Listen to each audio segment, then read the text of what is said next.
Selama ini, setiap kali kita bicara tentang pelaku kejahatan yang terindikasi memiliki gangguan jiwa, kita berkutat terus-menerus hanya pada pasal 44 KUHP, bahwa seseorang yang terganggu pikirannya, seseorang yang terganggu jiwanya, maka apa boleh buat, lolos dari hukum. Tapi kita lupa pasal-pasal yang lain. Misalnya, di dalam KUHP, ada pasal yang berbunyi bahwa kurang lebih, seorang hakim bisa memerintahkan kepada yang bersangkutan, artinya kepada pelaku, untuk menjalani perawatan pengobatan di rumah sakit. Pasal ini jelas, kalau kita tafsirkan, perintah hakim hanya akan ada kalau ada proses persidangan. Tanpa proses persidangan, mustahil akan ada perintah sedemikian rupa dari hakim. Implikasinya adalah, terhadap pelaku kejahatan yang diduga mengidap gangguan jiwa sekalipun, semestinya proses hukumnya berlanjut sampai ke persidangan.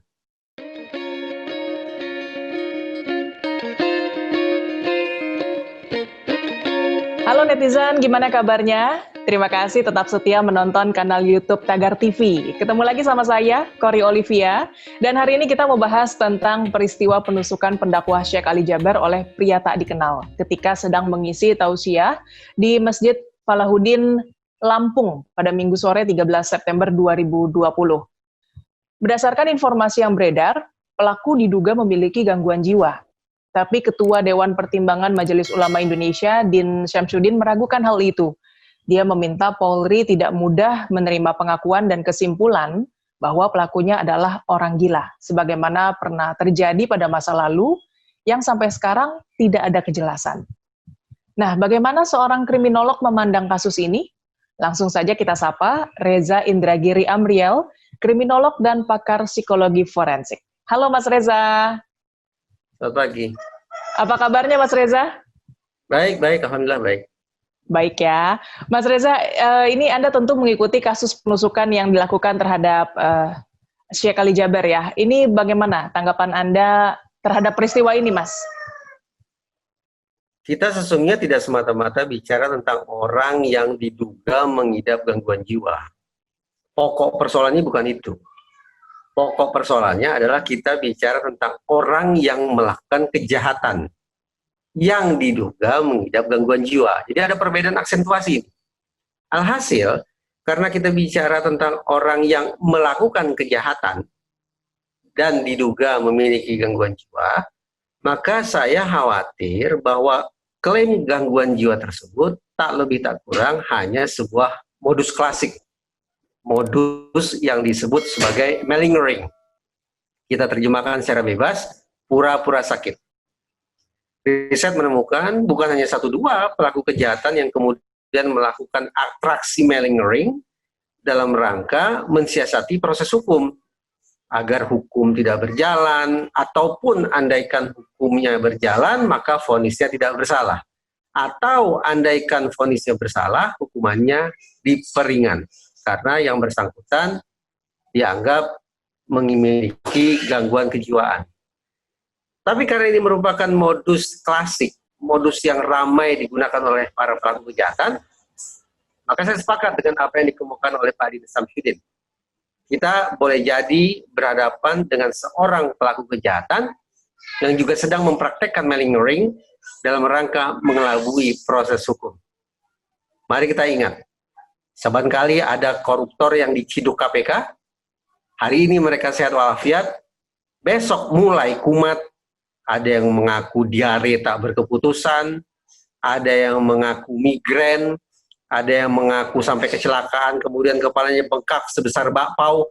Ada saja ulah mereka untuk menunjukkan bahwa mereka sedang merana karena ditimpa penyakit, baik itu penyakit fisik maupun penyakit psikis. Malingering. Jangan kita, terlebih lagi otoritas penegakan hukum, mudah untuk termakan tipu muslihat malingering yang dilakukan oleh para pelaku kejahatan. Nah, sepertinya penusukan ini sudah direncanakan dengan matang ya, Mas Reza. Karena menurut keterangan polisi, pelaku sudah mempersiapkan diri dengan membawa pisau dari rumah. Apakah ini tak termasuk sebagai pembunuhan terencana? Oh, tepat. Kalau seorang pelaku pembunuhan sudah bawa senjata, artinya dia tidak sekedar menggunakan instrumen yang ditemukan begitu saja di TKP, maka ada alasan kuat bagi otoritas penegakan hukum untuk mengkonstruksi pasal-pasal yang bisa memaksimalkan hukuman bagi si pelaku, termasuk pasal terkait dengan pembunuhan berencana, percobaan pembunuhan berencana. Barangkali itu juga bisa digunakan, mengingat tusukan yang dilakukan yang diarahkan kepada Syekh Ali Jaber pada akhirnya tidak mengenai organ vital, yang kalau terjadi perlukaan bisa mengakibatkan yang bersangkutan kehilangan nyawa, maka mungkin percobaan pembunuhan berencana. Tapi mau disebut sebagai pembunuhan berencana pun tidak jadi soal, bahwa ternyata pisau itu meleset, tidak mencerminkan niatannya. Niatannya tetap barangkali adalah menghabisi nyawa sasarannya.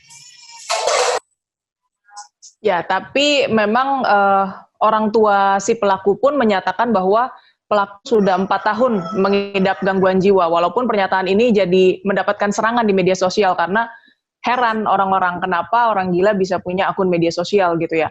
Apakah sesederhana itu untuk kemudian pelaku tidak bisa dijerat pidana, Mas Reza? Di poin pertama kita sudah bicara tentang kemungkinan malingering. Itu isu yang paling mendasar. Sekarang kita masuk ke poin kedua. Anggaplah yang bersangkutan memang memiliki gangguan jiwa seperti yang diklaim oleh pihak keluarga. Pertanyaannya, gangguan jiwa yang mana? Di dalam komunitas psikologi dan psikiatri, ada sebuah primbon, ada sebuah buku pintar yang di dalamnya memuat ratusan bahkan ribuan istilah spesifik untuk jenis-jenis gangguan kejiwaan manusia. Nah, khusus kasus penusukan ini, pelaku ini andaikan disebut mengidap gangguan jiwa mana gerangan? Istilah spesifiknya apa? Pertanyaan ini harus dijawab secara pasti, karena tidak semua jenis gangguan kejiwaan akan membuat pelaku kejahatan akan lolos dari hukum. Hanya gangguan-gangguan jiwa tipe tertentu saja, yang kemudian si terdakwa, si pelaku akan katakanlah mendapatkan dispensasi atau pemaafan dari hukum. Selebihnya adalah gangguan-gangguan kejiwaan yang sekali lagi pelaku kejahatan yang mengidapnya sekalipun tetap harus dibawa ke proses pertanggungjawaban secara pidana. Jadi tetap tidak memuaskan. Klaim atau dalih bahwa si pelaku sudah 4 tahun mengidap gangguan jiwa, bagi saya tetap tidak boleh ditelan bulat-bulat. Ada pertanyaan susulan. Gangguan jiwa yang mana? Tipe yang mana? Siapa sih Mas yang berhak menentukan atau mengatakan seseorang mengalami gangguan jiwa terutama dalam kasus hukum? Karena seperti yang Mas Reza tadi bilang, bisa aja itu orang pura-pura sakit jiwa. Ya. Semakin komprehensif pemeriksaan dilakukan, semakin banyak irisan dilakukan, dan itu berarti semakin banyak keterlibatan ahli dalam penanganan kasus ini, mudah-mudahan hasilnya akan lebih akurat. Apakah yang bersangkutan malingering atau tidak? Dan kalaupun yang bersangkutan betul-betul mengidap gangguan jiwa, akan bisa dipastikan gangguan jiwa yang mana. Para ahli yang bisa dilibatkan misalnya, dari lingkungan psikologi, kemudian teman-teman dari kawasan psikiatri, dan sekarang juga sudah berkembang ilmu pengetahuan yang canggih, yaitu neuroscience, ilmu tentang saraf. Bagaimana proses kerja otak manusia bisa mempengaruhi manusia sedemikian rupa. Nah, paling tidak keterlibatan disiplin ilmu macam inilah yang perlu dihadirkan, karena mereka lah yang memiliki, sebutlah, kewenangan untuk memastikan kondisi sebenarnya dari si pelaku tersebut. Kalau menurut Anda, Mas Reza, apakah ada motif agama atau politik dalam kasus ini, Mas? Pertanyaan bagus. Kalau sudah mulai membawa-bawa unsur motif, maka satu-satunya asumsi yang bisa kita bangun adalah pelaku waras. Tidak relevan kita bicara tentang motif terhadap pelaku kejahatan yang tidak waras. Jangankan kita, jangankan pengamat, yang bersangkutan pun akan tidak bisa menjelaskan duduk perkara perilakunya kalau dia tidak waras.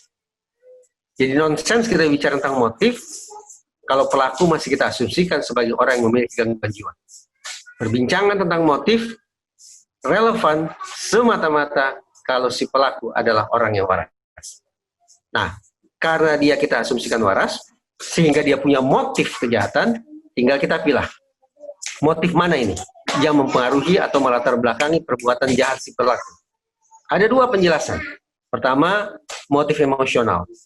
Kalau motif ini yang melingkar-lingkar di kepala si pelaku, Maka boleh jadi si pelaku ini memiliki perasaan benci, perasaan sakit hati, perasaan amarah, atau perasaan-perasaan negatif lainnya yang ingin dia buncahkan terhadap diri korban. Motif emosional. Tapi juga ada motif instrumental di balik pelaku kejahatan. Motif yang tidak ada urusannya dengan suasana hati yang bersangkutan, tapi motif instrumental adalah motif kejahatan untuk mendapatkan manfaat tertentu yang dilatar belakangi oleh kepentingan tertentu. Misalnya, melakukan kejahatan untuk mendapatkan harta, melakukan tindak kriminalitas untuk meraih popularitas, melakukan aksi kejahatan untuk menutupi kejahatan lainnya, untuk sabotase, pesanan, dan seterusnya. Ini motif instrumental yang juga bisa melatar belakangi seseorang melakukan perbuatan jahat. Dalam kasus penusukan terhadap Syekh Ali Jaber, tentu saja teman-teman di kepolisian harus menelisik dua motif tersebut. Apakah motif emosional, ataukah motif instrumental, ataukah variasi kombinasi dari kedua motif tersebut. Itu dengan catatan kalau memang si pelaku adalah seorang yang waras ya Mas ya. Karena kita sudah mulai membahas masalah motif, maka asumsikan dulu, kita sepakati dulu, berarti pelaku adalah orang yang waras. Ya, nah Mas Reza, ini bukan pertama kali seorang ulama diserang saat memberi dakwah. Menurut Anda ada apa ini Mas Reza? Ruang spekulasi sudah penuh sesak ya. Kalau saya ingin mengatakan pertanyaan semacam itu, spekulasi yang senada seirama itu, barangkali bertitik tolak dari ketidakpuasan publik terhadap proses kerja penegakan hukum kita. Selama ini, seluruh proses hukum terhadap kasus-kasus penganiayaan terhadap ulama, sepertinya semuanya berhenti di titik hulu. Ada perasaan keadilan yang terluka oleh masyarakat, pada masyarakat. Ada tuntutan akan keadilan yang seolah-olah tidak terpenuhi oleh proses kerja hukum kita. Perasaan semacam itulah yang membuat kita tidak puas, sehingga sedikit banyak mengganggu kredibilitas aparat penegak hukum, sekaligus menciptakan ruang-ruang bagi munculnya spekulasi, bahwa ada hengki-pengki, ada konspirasi, ada apapun namanya, yang membuat seolah-olah kasus serupa dari masa ke masa senantiasa berakhir dengan nasib yang sama, yaitu ditutup dengan klaim gangguan jiwa. Atas dasar itu, menurut saya, kita harus menyemangati teman-teman di lembaga penegakan hukum, terutama sekali kepolisian, agar paling tidak bisa merealisasikan dua pasal dalam KUHP. Selama ini, setiap kali kita bicara tentang pelaku kejahatan yang terindikasi memiliki gangguan jiwa, kita berkutat terus-menerus hanya pada pasal 44 KUHP. Bahwa seseorang yang terganggu pikirannya, seseorang yang terganggu jiwanya, maka apa boleh buat, lolos dari hukum. Itu esensi pasal 44 KUHP. Tapi kita lupa pasal-pasal yang lain. Misalnya, di dalam KUHP ada pasal yang berbunyi bahwa kurang lebih seorang hakim bisa memerintahkan kepada yang bersangkutan, artinya kepada pelaku, untuk menjalani perawatan pengobatan di rumah sakit. Pasal ini jelas, kalau kita tafsirkan, perintah hakim hanya akan ada kalau ada proses persidangan. Tanpa proses persidangan, mustahil akan ada perintah sedemikian rupa dari hakim. Implikasinya apa? Implikasinya adalah terhadap pelaku kejahatan yang diduga mengidap gangguan jiwa sekalipun, semestinya proses hukumnya berlanjut sampai ke persidangan. Karena di persidangan itulah terbuka kesempatan bagi hakim untuk memerintahkan si pelaku menjalani perawatan atau pengobatan di rumah sakit. Pasal ini tidak terpenuhi pada kasus-kasus sebelumnya, karena sekali lagi terhenti semua di titik hulu dengan gerbang penutupnya sebutan gangguan jiwa. Itu satu. Pasal berikutnya, KUHP juga mengatakan bahwa seseorang yang punya tanggung jawab untuk menjaga pengidap gangguan jiwa, tapi kemudian orang tersebut melakukan kelalaian, sehingga si pengidap gangguan jiwa melakukan perbuatan yang membahayakan orang lain, maka orang yang bertanggung jawab tersebut sesungguhnya juga bisa dipidana.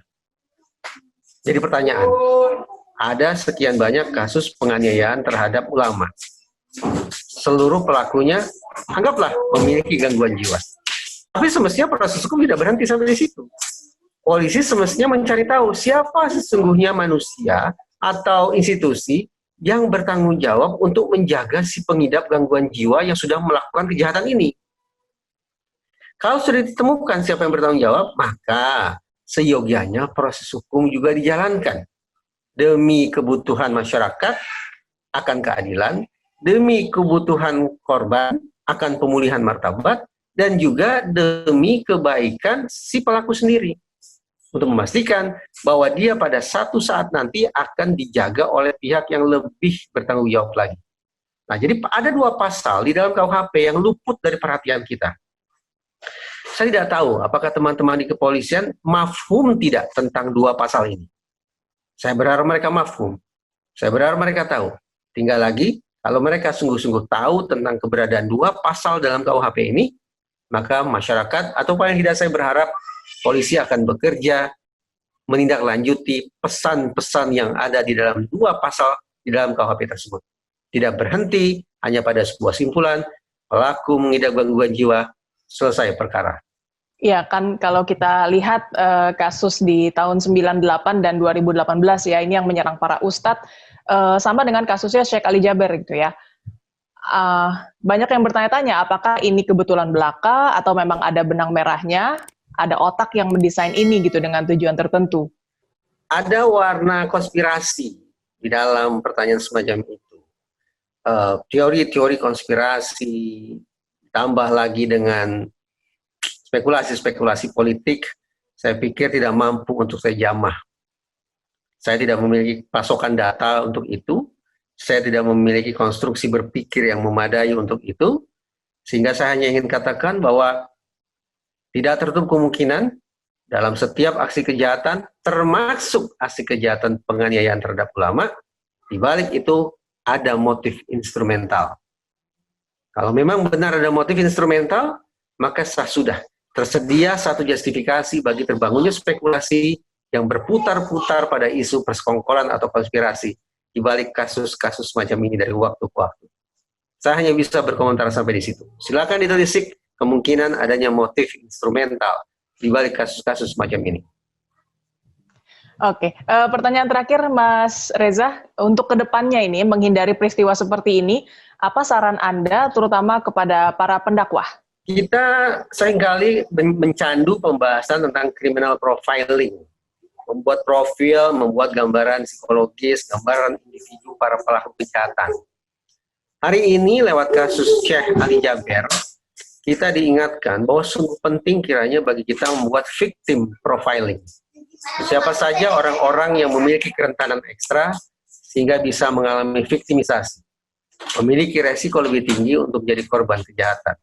Andaikan status sebagai guru agama, status sebagai pendakwah, status sebagai ulama merupakan ciri yang menonjol pada para korban, maka tersedia satu dasar bagi kita untuk membuat victim profiling bahwa para ulama adalah memang satu kelompok individu yang lebih rentan menjadi korban kejahatan. Konsekuensinya, dengan victim profiling macam itu, maka kita sudah sepatutnya menyediakan pengamanan ekstra kepada mereka. Pengamanan yang melekat pada diri para ulama. Pengamanan juga bisa kita lakukan terhadap para pelaku penyerangan para ulama.